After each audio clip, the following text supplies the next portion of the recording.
Welcome to the FMC Lounge, everyone. I am your host, Joe for Show, and in this video, I will be giving you sort of a guide on how I will prep for Ines Raya and more with the Season 2 second update coming next week. If you like this kind of content and want to see more, drop a sub, leave a like, and a comment down below. It will really help with the YouTube algorithm. I would appreciate it a lot. Enough of the yapping, let's jump straight into the video. If you didn't watch or wasn't even aware of it, yesterday the dev for the first Descendant had a live stream where they talked about the second update for season 2. One of the things they talked about was Ines Raya, and they confirmed for us what archetype she is. We knew she was going to be an electric element like Bunny, and the devs confirmed for us she will be a singular and tech archetype as well. With this knowledge, it will make it much easier for us to reactor farm for her. So let's talk about what reactors we are looking for and where to farm it. So the reactor that we are looking for, unfortunately, there is no tech and electric. As you see, if you come over here to your difficulty level rewards, you change this to tech, there's no electric. So we can't farm for electric at the moment, but next week it will be here. As you can see right here, these are the two symbols. It's going to be here in Stirring Land. Don't know which zone, we'll find that out on Tuesday. But what you call it, at the moment we can't farm for a singular electric. Now there is these two areas, but these two areas are really bad for farming. Instead, where you want to farm, you want to come over here to Stirring Land, and this whole zone right here, the Rockfall, it's a static zone drop for electric and singular. It's always going to drop it here no matter what happens. Few weeks can go by now, it's still always going to drop electric and singular here. And the best place to farm is this mission right here. It'll take you about like 2 minutes or less to complete the mission, and you're going to get about 10 between 15 reactors every time. Another thing to keep in mind when you're farming for the electric singular reactor, what you call it, so if you come with fire singular, this is a weekly drop in this area. After Tuesday it will go away, but while you're farming for Ines Raya reactor at this area, you might want to keep an eye out for the fire and singular and save some good ones. In season 3 in March, we're getting a new Descendant, Serena, and she's going to be a fire Descendant. I'm predicting she's going to be a singular archetype just because Planetary Dimension, Lepic is tech, and then Esimo is fusion and tech. So my prediction, she's going to be singular. So while you're farming this activity, you are going to get electric singular reactors, but you also going to get fire and singular reactor for the rest of the week. So you might want to save some of those, just a little heads up, so you can prep for season 3 new Descendant as well. Another thing you want to farm for is some crystallization catalyst. You want to get as much blueprint as you can so you can craft as much as possible. And the best way to get the crystallization catalyst blueprint is coming over here to your map, and you want to go to the Kingston area, and you want to scroll down over here. You want to do Magister Lab. The main reason why, on 250% you hit the score, you're gonna get 2 patterns. But also, if you're doing this solo or at random pubs, you should be able to get the clear within 4 minutes. So in 20 minutes you're gonna get 10 patterns. You go run Executioner.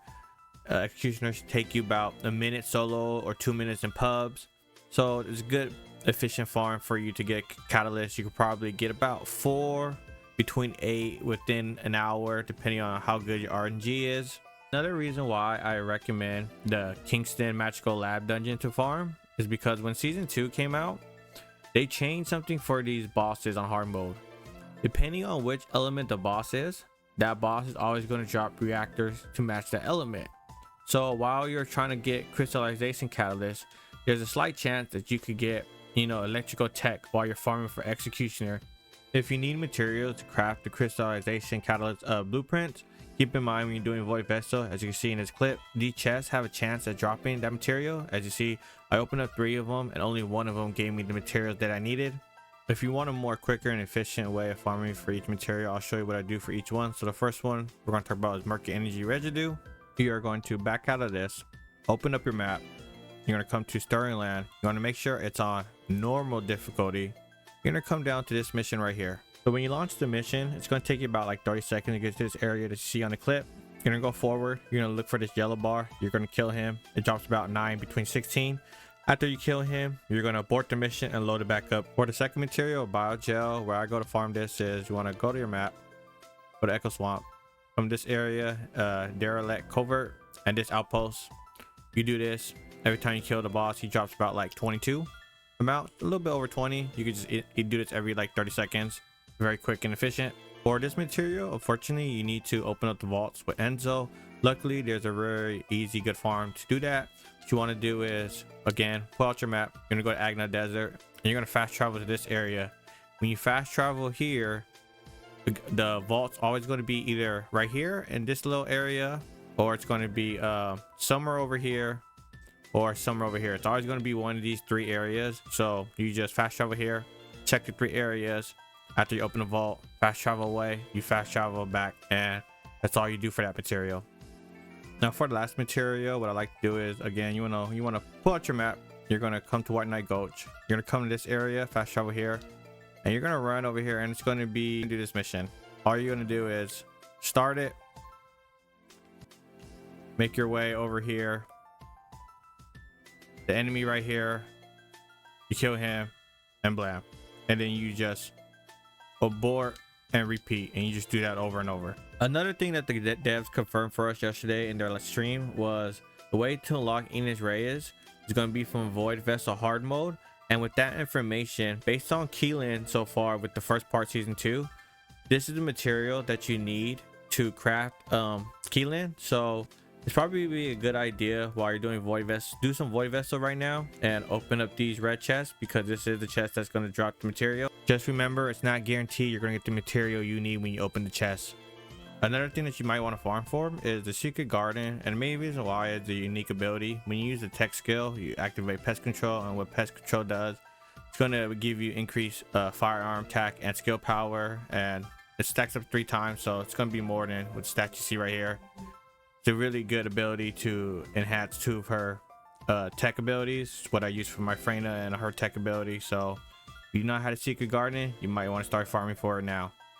So the last thing we're talking about in this prep video is your Transcendent mods. You want to save as much as you can, and the main reason why is you want to combine them all, so you can unlock Ines Raya 2 Transcendent mods when you first launch, so you can make her build much more stronger, because there's a good chance that you're going to need the Transcendent mod for her build. So make sure you save your red mods. For your purple mods, your yellow one, the ultimate, whatever you want to call them, that's up to you if you want to save them. Me personally, I don't. I feel like if there are new mods that are purple or yellow, they're literally easy to get. It does not take that long compared to your Transcendent mod. So it's really up to you on what you want to save and what you're not. Me personally, I'm saving up all my Transcendent mod. Every other mods I delete. That's why I have this much shards. That's gonna be it for the video. Thanks for anyone watching. I hope this guide helps you prep for Ines Raya when she comes out next week. On that note, I'm out of here. I'll catch you guys next video.